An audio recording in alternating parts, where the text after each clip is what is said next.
Hello বন্ধুরা, সবাই কেমন আছেন? আশা করছি সবাই অনেক অনেক ভালো আছেন। আজকে আপনাদেরকে যে দেশের সম্পর্কে বলতে চলেছি, এটি একটি এমন দেশ যার কোনো স্বাধীনতা দিবস নেই। পৃথিবীর অনেক অদ্ভুত ওয়ার্ল্ড রেকর্ডও রয়েছে এই দেশের নামে। আপনারা কি বুঝতে পেরেছেন আমি কোন দেশের সম্পর্কে আপনাদের বলতে চলেছি? এই দেশে গরুকে রাষ্ট্রীয় পশু ঘোষণা করা হয়েছে, আর গরুকে হত্যা করা এই দেশে ভয়ঙ্কর অপরাধ। এই দেশে চারদিকে বরফে ঢাকা উঁচু উঁচু পাহাড় দেখা যায়। তো বন্ধুরা, আমি কথা বলছি হিমালয়ের কোলে অবস্থিত খুবই সুন্দর দেশ নেপালের সম্পর্কে। এই দেশ প্রাকৃতিক সৌন্দর্য আর হিমালয়ের জন্য পুরো বিশ্বে বিখ্যাত। এটি এমন একটি দেশ যার সীমার রক্ষা হিমালয় পর্বত করে থাকে। পৃথিবীর অন্য দেশগুলো থেকে এই দেশের সংস্কৃতি পরম্পরা সব থেকে আলাদা। এখানকার মানুষ হাত মেলায় না, তারা সবার সাথে হাত জোর করে নমস্কার করে থাকে। আজকের ভিডিওটিতে নেপালের সম্পর্কে অনেক কথাই বলবো যা আপনারা আগে কোনোদিনও শোনেননি। নেপালের ইতিহাস 2000 বছর আগেরও পুরনো। নেপাল একটি ল্যান্ডলক দেশ যার সীমা ভারত আর চায়নার সাথে ভাগ হয়েছে। দুই শক্তিশালী দেশের মাঝে থাকা সত্ত্বেও নেপাল একটি এমন দেশ যে আজ পর্যন্ত কোনো অন্য দেশের গোলাম হয়নি। কিন্তু নেপালে অনেক রাজা শাসন করেছে। হিমালয় পর্বত দিয়ে ঘেরার কারণে নেপালে কোনো বিদেশি শক্তি নেপালকে গোলাম করতে পারেনি। এই জন্য নেপালে কোনো স্বাধীনতা দিবস পালন করা হয় না। নেপালের আয়তন 1,47,516 বর্গ কিলোমিটার, আর আয়তনের দিক থেকে নেপাল বিশ্বের 93 নম্বরে রয়েছে। নেপালের জনসংখ্যার কথা বলতে গেলে বর্তমানে নেপালের টোটাল জনসংখ্যা 3 কোটির কাছাকাছি, আর জনসংখ্যার দিক থেকে নেপাল 49তম সব থেকে বড় দেশ। নেপালকে দুনিয়ার গরিব দেশের মধ্যেই ধরা হয়। দেশটির টোটাল জিডিপি মাত্র $30 বিলিয়ন কাছাকাছি, আর নেপালের বেশিরভাগ মানুষ দিনে $1 থেকেও কম রোজগার করে। এই কারণে বেশিরভাগ নেপালের মানুষ ভারতে এসে চাকরি আর ব্যবসা করে থাকে। নেপাল দেশের নাম এক মহান সাধুর নামে রাখা হয়েছিল। দুনিয়ার সব দেশের পতাকা থেকে নেপাল দেশের পতাকা অনেক আলাদা, কারণ নেপাল এমন একটি দেশ যার পতাকা 2 ত্রিকোণ মিলে বানানো। এই 2 ত্রিকোণ মাউন্ট এভারেস্টকে বোঝায়, আর এর মধ্যে লাগানো চাঁদ আর তারা এখানে বসবাসকারী বিভিন্ন ধর্মের পরিচয় দেয়। আপনারা জানলে অবাক হবেন, দুনিয়ার 10 সব থেকে বড় পর্বতশৃঙ্গের মধ্যে 8টি পর্বতশৃঙ্গ নেপালেই রয়েছে। এই দেশ সমুদ্র থেকে অনেক উঁচুতে অবস্থিত।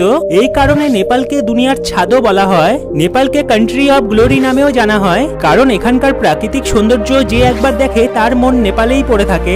বন্ধুরা, দুনিয়ার একমাত্র হিন্দু রাষ্ট্র নেপালকেই বলা হয়। এখানে 81% মানুষ হিন্দু ধর্মই পালন করে, 9% মানুষ বৌদ্ধ ধর্ম মানে, আর নেপালে 4% মানুষ মুসলিম ধর্ম পালন করে। এছাড়া কিছু অন্য ধর্মের মানুষও নেপালে বসবাস করে। নেপাল মন্দিরের জন্য বিখ্যাত। হিন্দু আর বৌদ্ধ ধর্মের বিশ্বাসের প্রধান কেন্দ্র হলো নেপাল। এখানকার মন্দির 1000 বছরেরও পুরনো। এই জন্য ভক্তরা দূর দূর থেকে নেপালের মন্দির দর্শন করতে আসে। নেপালকে সাউথ এশিয়ার সব থেকে পুরনো দেশ বলা হয়। মহাত্মা বৌদ্ধর জন্মস্থান লুম্বিনী, যা নেপালে অবস্থিত। এই ছোট্ট দেশটিতে 123টি ভাষা বলা হয়। অনেক কম মানুষই জানে নেপালের পুরো নাম federal Democratic Republic of Nepal. পর্যটক নেপালের অর্থব্যবস্থার প্রধান উৎস। এখানে ঘোরার জন্য অনেক সুন্দর সুন্দর জায়গা রয়েছে। কাঠমান্ডু শহরে নেপালের অনেক প্রাচীন ইতিহাস রয়েছে। আপনি যদি প্রকৃতিকে ভালোবেসে থাকেন, যদি আপনি চান শান্তিতে নদীর পাড়ে বসে থাকতে, তাহলে পোখরা নদীর পাড়ে বসে থাকতে পারেন। এই জায়গা 900 মিটার উঁচুতে অবস্থিত, যেখান থেকে আপনি খুব সুন্দরভাবে নেপাল আর বরফে ঢাকা হিমালয় পর্বত দর্শন করতে পারবেন। পশুপতিনাথ মন্দিরের সম্পর্কে আপনারা সবাই হয়তো শুনেছেন। এটি একটি ভগবান শিবের মন্দির, যা নেপালে বাগমতী নদীর উপরে অবস্থিত। এই মন্দিরের 4টি দরজা, যা সোনা দিয়ে বানানো। শিবরাত্রির সময় এখানে অনেক বড় করে পুজো করা হয়। এই মন্দির দর্শনের জন্য প্রত্যেক বছর দেশ বিদেশ থেকে লক্ষ লক্ষ মানুষ আসে। এই মন্দিরটি ভগবান শিবের 8টি প্রমুখ ধামের মধ্যে একটি মানা হয়। শ্রাবণ মাসে পশুপতিনাথ মন্দিরের অপূর্ব সৌন্দর্য রূপ, যা সবার মন কেড়ে নেয়। এছাড়া নেপালে একটি স্তূপ রয়েছে যাকে বৌদ্ধের চোখ বলা হয়। এই জায়গায়ও ভক্তদের ভিড় লেগেই থাকে। জুন 2017-তে ভলিবলকে নেপালের জাতীয় খেলা ঘোষণা করা হয়েছে। হাতি পোলো খেলার শুরু নেপালেই প্রথম হয়েছিল। এছাড়া কাবাডি, ক্রিকেট, ফুটবলের মতো খেলাও নেপালে খেলা হয়। ইন্টারনেটের স্পিডের ব্যাপারে নেপাল একদম পিছিয়ে আছে। এখানকার এভারেজ ইন্টারনেট স্পিড 256 kbps, যেখানে দুনিয়া 5G শুরু করতে চলেছে, আর নেপাল এখনো 2G ইন্টারনেট স্পিড ব্যবহার করছে। বন্ধুরা, পুরো দুনিয়ায় এখন 2022 চলছে, কিন্তু নেপালে এখন 2079 চলছে। কারণ দুনিয়ার সব দেশের ক্যালেন্ডার থেকে নেপালের ক্যালেন্ডার অনেক আলাদা। নেপালে বিক্রম সম্বত ক্যালেন্ডার ব্যবহার করা হয়। এই কারণে নেপালে নতুন বছরের উৎসব 1 জানুয়ারিতে না, এপ্রিলের মাঝে মানা হয়। নেপালে ঘড়ির সময়ও আলাদা। এখানে মাউন্ট এভারেস্টের সাথে ঘড়ির সময় চলে। দুনিয়ার অন্য দেশগুলো থেকে নেপালের ঘড়ির সময় 45 মিনিট পিছিয়ে চলে। নেপালে আজও লাভ ম্যারেজ করে বিয়ে খুবই কম হয়। এখানে 70% বেশি বিয়ে পিতা মাতা দেখেই দেয়। এখানে এখনো অনেক গ্রাম আছে যেখানে বিয়ের আগে ছেলে মেয়েকে দেখা করানো হয় না। একটি কথা তো পরিষ্কার, নেপালের মানুষ তাদের সংস্কৃতি পরম্পরা খুবই মানে। নেপালে শিক্ষার হার 68% কাছাকাছি। একে বাড়ানোর জন্য নেপাল অনেক চেষ্টা করছে, কিন্তু নেপালে এখনো অনেক গ্রাম আছে যেখানে আজও প্রাথমিক বিদ্যালয় গড়ে ওঠেনি। এখানে স্কুলে আসার জন্য বাচ্চাদের অনেক কিলোমিটার হেঁটে আসতে হয়। নেপালে এমন অনেক গ্রাম আছে যেখান থেকে মানুষ শহরে আসার জন্য 3-4 ঘন্টা হেঁটে আসে।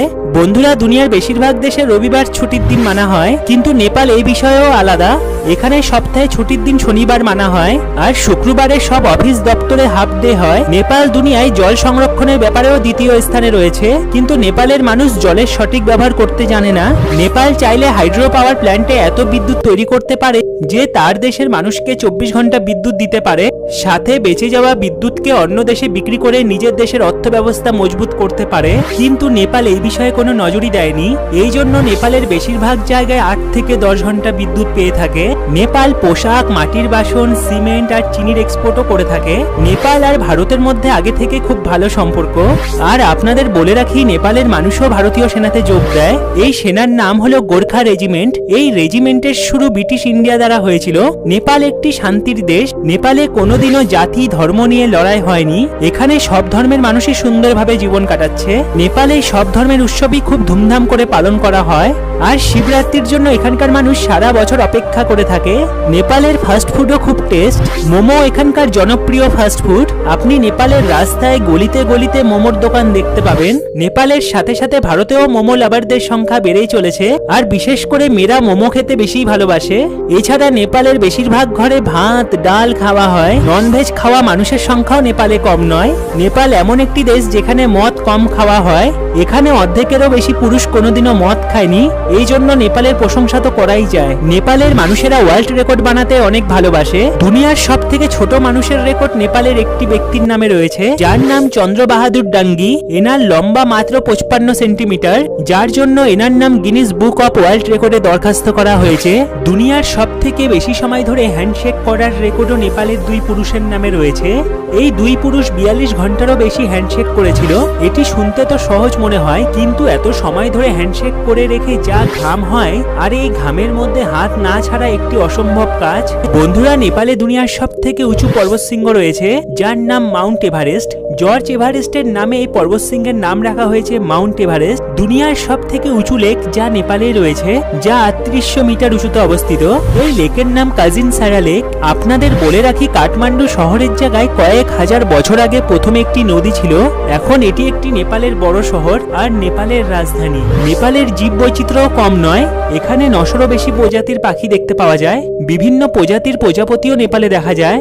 এছাড়া পশুদের মধ্যে বিভিন্ন প্রজাতির চিতা, red panda, royal Bengal tiger, এক সিংহালা গন্ডার, সাথে আরো অনেক পশু দেখতে পাবেন।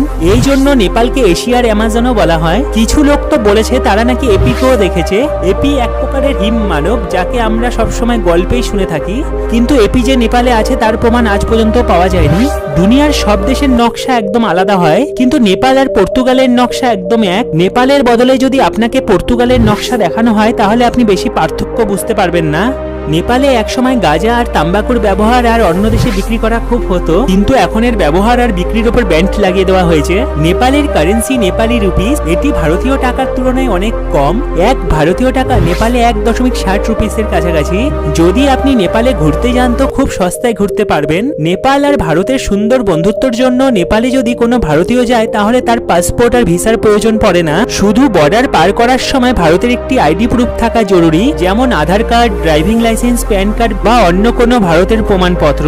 যদি কম বাজেটে বিদেশ ঘুরতে চান তো নেপাল আপনার জন্য বেস্ট। আপনি ট্রেন, বাস, ফ্লাইটের সাহায্যে খুব সহজে নেপালে পৌঁছে যেতে পারেন। নেপালে পৌঁছে আপনাদের এখানকার প্রধান জায়গাগুলো ঘুরতে 25 থেকে 30 হাজার টাকা খরচ হবে। এই খরচে আপনি পৃথিবীর অন্য কোনো দেশে ঘুরতে পারবেন না। নেপালের সুন্দর সুন্দর জায়গা, প্রাচীন মন্দির দেখে আপনার মন শান্তি হয়ে যাবে। তো বন্ধুরা, আমি আজকের ভিডিওটিতে আপনাদেরকে ফ্রিতে নেপালের যাত্রা করালাম। আশা করছি আপনাদের এই ভিডিওটি ভালো লাগলো। আর আপনি যদি নেপালে গিয়ে থাকেন তাহলে আমাকে কমেন্ট করে জানাবেন। ভিডিওটি ভালো লাগলে ভিডিওটিতে একটি লাইক অবশ্যই দেবেন, আর চ্যানেলটি সাবস্ক্রাইব করে নিন আরো নতুন নতুন ভিডিও দেখার জন্য। ভালো থাকবেন, দেখা হবে আবার অন্য কোনো ভিডিওতে।